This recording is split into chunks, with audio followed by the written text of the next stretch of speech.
Hello students, today we will discuss intensity of maxima and minima in reflected and transmitted beams in thin films. In last class, we have studied about the thin films. If R is the reflection coefficient of the film, then it can be shown with the help of the theory of Fabry-Perot interferometer that the intensity of transmitted beam, according to Fabry-Perot interferometer, intensity of transmitted beam IT is equals to 0.8521 I naught, and the intensity of reflected light IR is 0.1479 of I naught, where I naught is the maximum intensity. If we put the value of I naught equal to 1, then we get the intensity of transmitted light IT in terms of percentage. Its value is 85.21%, and intensity of reflected light IR, it comes out to be 14.79%. This is the intensity of bright fringe. Now we see that in case of if we see in the graph, this graph, intensity of reflected light, the intensity of dark fringe is totally 0%, and intensity of bright fringe is 14.79%. And in case of intensity of transmitted light, if we see the intensity of transmitted light, then we see that the in case of transmitted light, we see that the uh, dark fringe is 85.21% and bright fringe is 100%. It means what? The contrast of dark and bright fringes is good in case of reflected light. It means the visibility of fringes is good in case of reflected light. Then we have production of color in thin films. If we see the production of color in thin films, then we have we studied that the for monochromatic light, if we see the reflection and transmission in thin films, we have seen that in case of if we take monochromatic light in reflected as a reflected light, then we see that the bright fringe, in case of bright fringe, the path difference 2 mu t cos r is equal to n plus 1 by 2 lambda, and will it will appear dark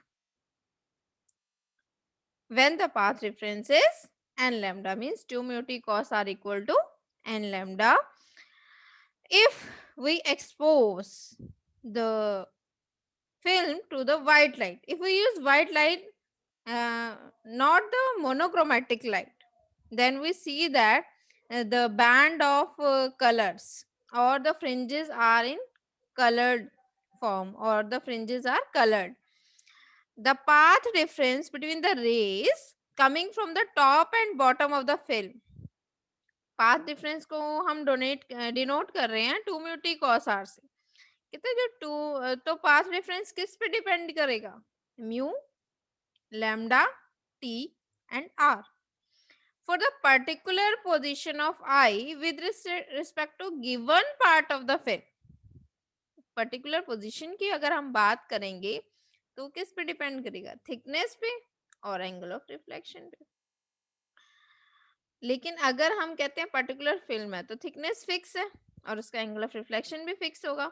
मतलब एक अगर हमने आई की particular position रखी है तो ये दोनों क्वांटिटीज क्या हो जाएंगे हमारे पास? Constant. Then the path difference will depend on only mu. Further depends on the wavelength of light. Then the path difference will depend on mu and lambda. White light, we know that white light composed of different colors. Hence, only those colors of wavelength will be observed which satisfy the condition of maxima, or those which satisfy the condition of minima will not be observed. Means they are missing. Those colors जो colour satisfy नहीं करेंगे इस condition को, तो वो colour क्या होंगे? Missing होंगे. जिसकी वजह से हमें कैसी फ्रिंजेस नजर आती हैं, कलर फ्रिंजेस, और वही कलर नजर आएंगे जो इस कंडीशन को सेटिस्फाई करेंगे। If the film is seen with the I at different position, अगर हम उन्हें उसे डिफरेंट डिफरेंट पोजिशन से देखते हैं, अपना एंगल चेंज कर दे आई का, अगर हम आई का एंगल चेंज करेंगे तो आर की वैल्यू चेंज हो जाएगी, R will also change, hence the path difference also changes. If we view the film in different direction, the different set of colors satisfying the condition of maximum intensity will be seen. अब हमें क्या होगा, अलग colours दिखाई देंगे। पहले कुछ अलग सेट दिख रहा था कलर्स का, अब कुछ अलग सेट दिखेगा। Next is non reflecting films. अब नॉन रिफ्लेक्टिंग फिल्म्स क्या होती हैं हमारे पास? The phenomena of interference in thin films can be applied in reducing the reflectivity of lens surface. कहते हैं अगर हमें किसी भी लेंस सरफेस की रिफ्लेक्टिविटी को रिड्यूस करना है तो हम इंटरफेरेंस अप्लाई कर सकते हैं बाय यूजिंग थिन फिल्म्स और in thin films. To understand this phenomena, we consider this we have separation of two media, medium 1 having diffractive index mu1, medium 2 having diffractive index mu2. This is incident light. Ai is the amplitude of incident light, and when this incident light fall, or when this incident light is fall on this in the separation of this two media, then it is partly reflected. This is reflected part and this is partly transmitted. The amplitude of reflected and transmitted beam. If we write the amplitude of reflected and transmitted beam, I can say AR be the amplitude of reflected light and AI is the amplitude of incident light. Similarly, AT is the amplitude of transmitted light and AI is the amplitude of incident light. Now, we have studied earlier that the amplitude of reflected light can be given by mu1 minus mu2 upon mu1 plus mu2 into AI, and transmitted light is given by 2 mu1 plus mu2 AI. Now, A1, A2, as I told you, AI is the amplitude of incident light, AR is the amplitude of reflected light, and AT is the amplitude of transmitted beam or transmitted light. Now, these relations can be derived from electromagnetic theory. When mu2 is greater than mu1, if we apply this condition in these above two results, then we find that AR is negative. See now, mu2 is greater and mu2 is negative quantity, so we will get AR is negative, which means that reflection occur at denser medium. इसका मतलब क्या है, जो reflection है हमारा कहाँ हो रहा है, डेंसर मीडियम में हो रहा है, and there is a phase change of pi. If R and T, reflecting and transmitting coefficients, uh, the amplitude of reflective and transmitting coefficient also given by, कहते हैं this is also a formula for reflecting and transmitting amplitude. AR is equals to RAI and AT is equals to TAI, where R is reflecting coefficient and T is transmitting coefficient. From here we can find the value. We can find the value of R. R is equals to AR by AI, and T is equals to AT by AI. Now we will use these two values in the above equations. So we get we put the value of AR and AT from here to this equation. We will get R is equals to, up when we will put the value of AR here, then AI and AI will cancel each other and we will get mu1 minus mu2 upon mu1 plus mu2. Similarly, when we calculate the value of T, AT by AI है, जब हम यहाँ AT by AI करेंगे, इसको AI से divide करेंगे तो AI से AI कैंसिल हो जाएगा, we will get 2 mu1 upon mu1 plus mu2. These two are the values of reflection and transmission coefficients. कहते हैं if beam are travelling normally, अगर हम नॉर्मली फॉल कराएं बीम को from a medium of refractive index mu two, अब हमने medium different कर दिया, ये जो म्यू टू था उसकी जगह म्यू वन कर दिया, म्यू वन की जगह म्यू टू कर दिया। कहते हैं इस केस में क्या होगा, जो कि हमने ये बी वाले फिगर में शो किया हुआ है, इस केस में मैंने मान लिया आर डैश को रिफ्लेक्टिंग कोफिशिएंट मान लिया, टी डैश को ट्रांसमिटिंग कोफिशिएंट मान लिया। तो क्या होगा, जहां जहां हमारा म्यू वन था वो म्यू टू से रिप्लेस हो जाएगा, म्यू टू म्यू वन से रिप्लेस हो जाएगा, सेम रिजल्ट्स फॉलो होंगे। तो आर डैश की वैल्यू क्या हो जाएगी, mu two minus mu one upon mu two plus mu one, ठीक है। और टी डैश की वैल्यू ये हो जाएगी, और ये किसके बराबर आया है हमारा, अगर मैं इन दोनों रिजल्ट्स को कंपेयर करूं आर और आर डैश को, then we will get r dash is equals to negative of r. Now, if we calculate the value of 1 minus t, first of all we have to calculate the value of t.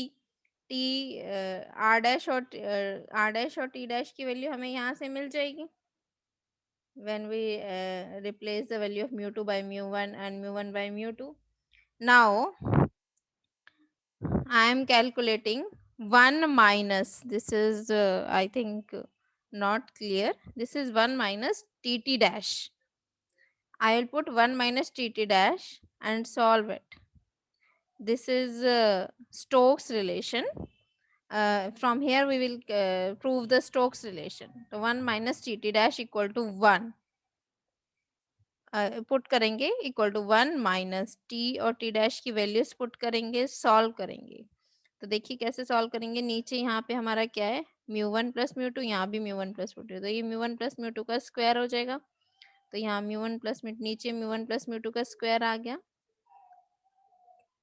यहाँ 1 है तो यहाँ mu one plus mu two का square LCM लेंगे तो mu one square plus mu two square plus 2 mu one mu two आ जाएगा, और यहाँ पे 4 म्यू वन म्यू टू चल रहा है। अब इसे सॉल्व करेंगे तो mu one square plus mu two square, 2 mu one mu two है minus 4 mu one mu two है, इसको कैलकुलेट करेंगे तो minus 2 mu one mu two आ जाएगा upon mu one plus mu two का होल स्क्वायर। नाउ अब ये फॉर्मूला हमारे पास बन जाएगा mu one minus mu two का होल स्क्वायर, यहाँ पे माइनस साइन है, it's not clear, mu one minus mu two का whole square upon mu one plus mu two का whole square. And this is the value of what, R की यही तो value है हमारे पास, देखिए ऊपर हमने किया था, हमने आर की वैल्यू हमारे पास यही तो है, mu one minus mu two upon mu one plus mu to, तो स्क्वायर है तो वो आर स्क्वायर हो जाएगा। तो हमें क्या रिलेशन मिल गया, 1 minus T T dash equal to R square, and this is Stokes law. Now what it proves, this is the application of interference of thin films in reducing the reflectivity of lens, and the reflectivity of surface is given by r square, and it is equal to mu 1 minus mu 2 upon mu 1 plus mu 2 ka whole square. We know that in optical instrument there are many interfaces, and the loss of intensity due to reflection is also very large.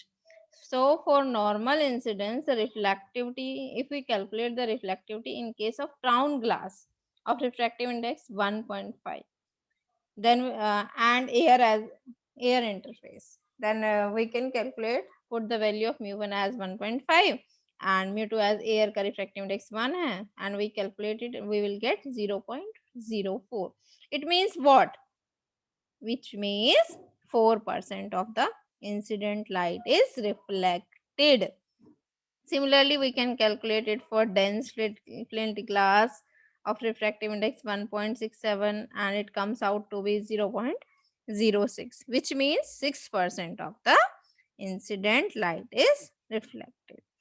If we have large number of surfaces, large number of surfaces means the loss at the interface is considerable. To reduce the losses, we know that there are losses also. To reduce the losses, the lens surface are coated with some film of refractive index less than that of lens. The refractive index should be less than that of lens, and the thickness of film should be lambda by 4 mu n in such cases, and the such films are known as non-reflecting films, and the lambda is the wavelength of light used and mu f is refractive index of the film. To explain this, we consider a glass having refractive index mu g is equals to 1.5, which is coated with magnesium fluoride having refractive index 1.38. हमने बोला इससे कम होना चाहिए, तो इससे कम लिया है हमने 1.38, and the thickness is lambda by 4 mu f. ये हमारी कंडीशन है कि हमें थिकनेस इतनी लेनी है. हमने क्या किया, बीम को फॉल कराया जिसकी वेवलेंथ लैम्डा है, रिफ्रैक्टिव इंडेक्स म्यू एफ है, is greater then the refractive index of air. Air से बड़ा होना चाहिए और ग्लास से कम होना चाहिए. तो हमने क्या देखेंगे, the face of pi occur at both the reflection from upper and lower surface of the film. ऊपर से भी रिफ्लेक्शन होगा, नीचे से भी. वो कह रहा है दोनों के अंदर कितना डिफरेंस आएगा, पाई का. ये हम पहले भी पढ़ चुके हैं. Now 2 mu T cos R हमारे पास पाथ डिफरेंस है. For normal incidence cos R की वैल्यू क्या हो जाएगी, 1. एंगल 0 है तो कॉस 0 1. तो पाथ डिफरेंस की अगर मैं बात करूं तो ये किसके बराबर होगा, एन लैम्डा होगा for constructive interference and will be equal to n plus 1/2 lambda for destructive interference. इसका मतलब क्या है, for non reflecting films there should be destructive interference between two interfering rays and thickness of film should be given by 2 mu t is equals to 1/2 lambda and r is equals to lambda by 4 mu 1. If we put lambda is equals to 6,000 angstrom and the thickness of magnesium fluoride in case of reflecting film should be, अब हम यहाँ से thickness calculate कर सकते हैं यही formula लगा के ऊपर वाला. तो थिकनेस की वैल्यू क्या आ जाएगी, लैम्डा की वैल्यू हमने 6,000 एंगस्ट्रॉम बोली, एंगस्ट्रॉम है इसको कन्वर्ट कर लेंगे. फिर हमारा यहाँ पे है 4 इंटू म्यू की वैल्यू कितनी है 1.38. सॉल्व करेंगे, ये एंगस्ट्रॉम को हमने सेंटीमीटर में कन्वर्ट किया है, मीटर में करते तो 10 आता. इसे सॉल्व करेंगे तो 1.1 into 10⁻⁵ centimetres. Next is expression for reflectivity in terms of wavelength and refractive index. Now here mu A, mu F and mu G. We have refractive index of air. Mu A is refractive index of air. Mu F is refractive index of film. And mu G is refractive index of glass. AI is the amplitude of incident wave. And from using above relations, we know that amplitude of reflected wave is given by mu A minus mu F. Last relation जो अभी हमने निकाले हैं वही use कर रहे हैं यहाँ पे, mu A plus mu F AI. और सिमिलरली A2 की वैल्यू निकालेंगे तो यहाँ पे एक नेगेटिव साइन आएगा, दोनों के साथ है ये mu F minus mu A upon mu F plus mu A into AI. या फिर इसी में से हम नेगेटिव कॉमन ले लेंगे तो क्या आ जाएगा, रेसिप्रोकल हो जाएंगे दोनों के साइन, तो mu F minus mu F upon mu F plus mu A I. Now similarly अगर मैं थर्ड रे की बात करूं, ये जो हम फिगर देख रहे थे ये वाला थर्ड रे की अगर मैं बात करूं तो थर्ड रे कैसी है मेरी, ट्रांसमिटेड है. तो ट्रांसमिटेड वाला फॉर्मूला लगाएंगे तो 2 म्यू ए, देखिए ये हमने यहाँ लगाया है 2 mu a plus mu f ai.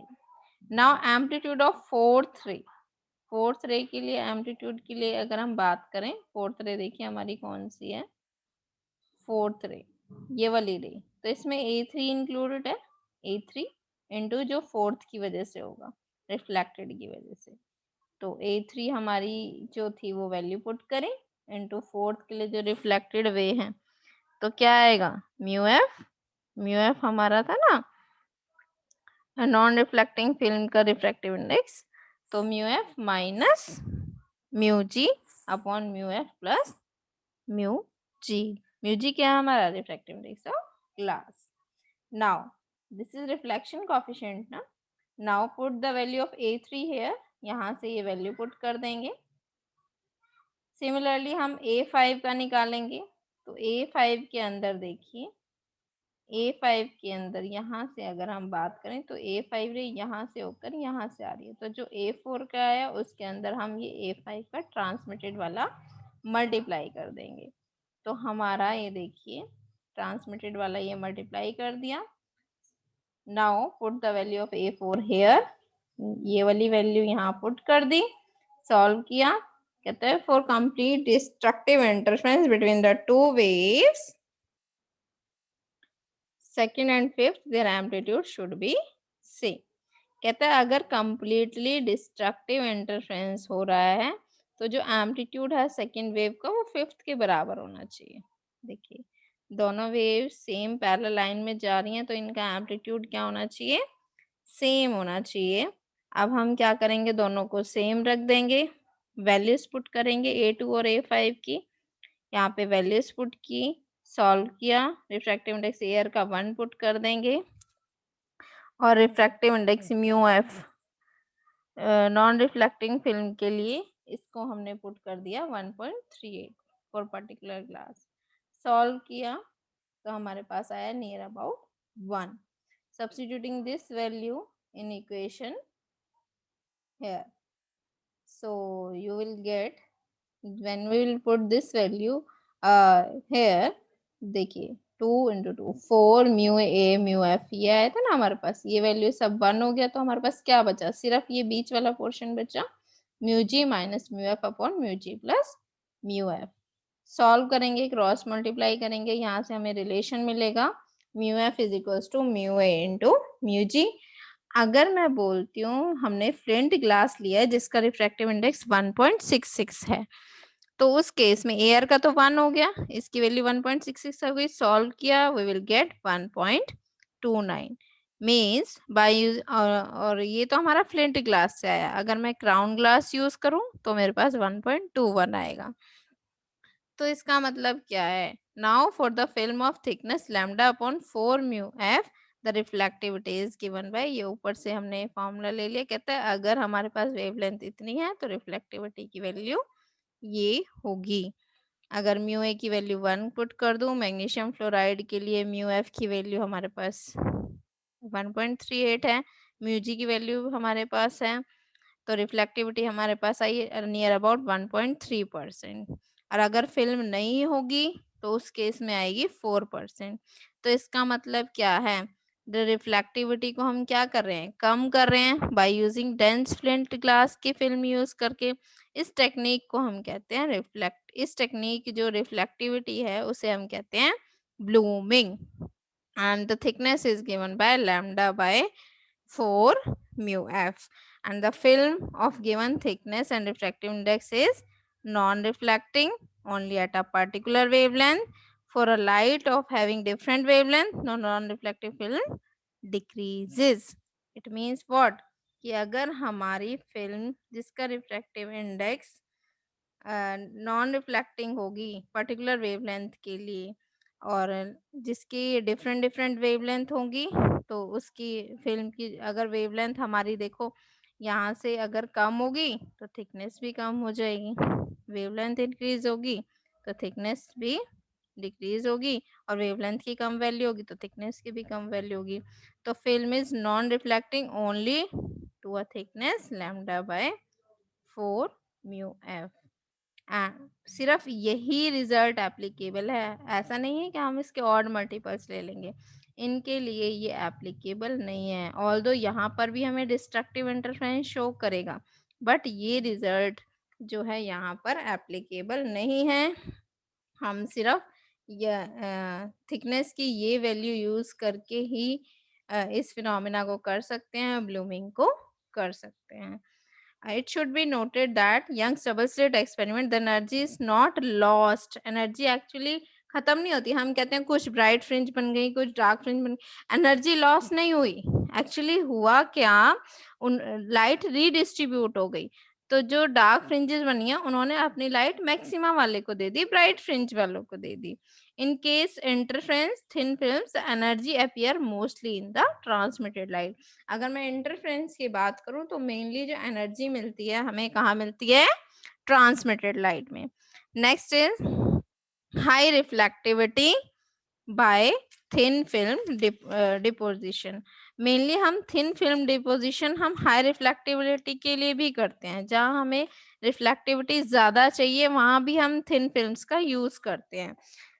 तो ये जो फिनोमिना होता है जिसके अंदर हम थिन फिल्म अप्लाई करते हैं for increasing reflectivity of lens, it is just जो अभी हमने पढ़ा उसका उल्टा है. यहाँ पर क्या होगा, हम क्या करेंगे, ग्लास सरफेस को कोट करेंगे with a film of thickness lambda by 4 mu F, where mu F is the refractive index of film. अब फिल्म इस तरीके से होनी चाहिए कि जो रिफ्रैक्टिव इंडेक्स है that is greater than that of the glass, जिसके ऊपर लगाया जा रहा है उस ग्लास से ज्यादा होना चाहिए. वहां पे रिफ्रैक्टिव इंडेक्स हम कम यूज कर रहे थे. अब यहाँ पे जो फेज डिफरेंस होगा कितने का होगा, पाई का होगा, पाई का फेज डिफरेंस आएगा. And the beam reflected from air film interfere interface and the film glass interface interfere to produce interference and produce constructive interference with high reflectivity. कहते हैं जो ये बीम यहाँ से रिफ्लेक्ट होगी एयर फिल्म से, वो और जो ग्लास फिल्म से रिफ्लेक्ट होगी, दोनों क्या करेंगी, इंटरफेयर करेंगी और हमें कैसे कंस्ट्रक्टिव इंटरफेरेंस मिलेगा विद हाई रिफ्लेक्टिविटी. अगर मैं बात करूं अगर मैं फिल्म लूं जिंक सल्फाइड की जिसका रिफ्रैक्टिव इंडेक्स 1.37 है, तो उस केस में रिफ्लेक्टिविटी कितनी हो जाएगी, जिंक सल्फाइड का इन्होंने 2.37 लिए. तो उस केस में रिफ्लेक्टिविटी अगर मैं निकालूं तो 2.37 माइनस 1/2.37 प्लस 1 से सॉल्व करेंगे 16% आएगा. कहते हैं इस केस में जो रिफ्लेक्टिविटी है वो कितनी आ गई, 16%. In presence of glass surface of refractive index 1.5, the reflectivity is more that is 30%. उस केस में जो रिफ्लेक्टिविटी है वो कितनी आती है, 30%. दिस इज 1.37, 2.37 लिखा, this is 1.37 in both the cases, here also and here also. So reflectivity हमारी जो मेनली अगर डिफरेंस जो है रिफ्रैक्टिव इंडेक्स का फिल्म का और ग्लास का बढ़ेगा तो रिफ्लेक्टिविटी भी बढ़ेगी. ठीक है, जितना हमारा रिफ्रैक्टिव इंडेक्स का डिफरेंस बढ़ेगा उतनी ही रिफ्लेक्टिविटी बढ़ेगी. Now these are our today's topic. Hope so आपको सब क्लियर है. अगर कोई डाउट है तो आप मुझसे नेक्स्ट सेशन में पूछ सकते हैं. सो आज हमने क्या क्या पढ़ा, intensity of maxima and minima in reflected and transmitted beams. Next, we have studied production of color in thin films, then non-reflecting films. उसके बाद हमने पढ़ा expression for reflectivity in terms of wavelength and refractive index. Then we have studied high reflectivity by thin film deposition. So these are all our today's topic. So thank you.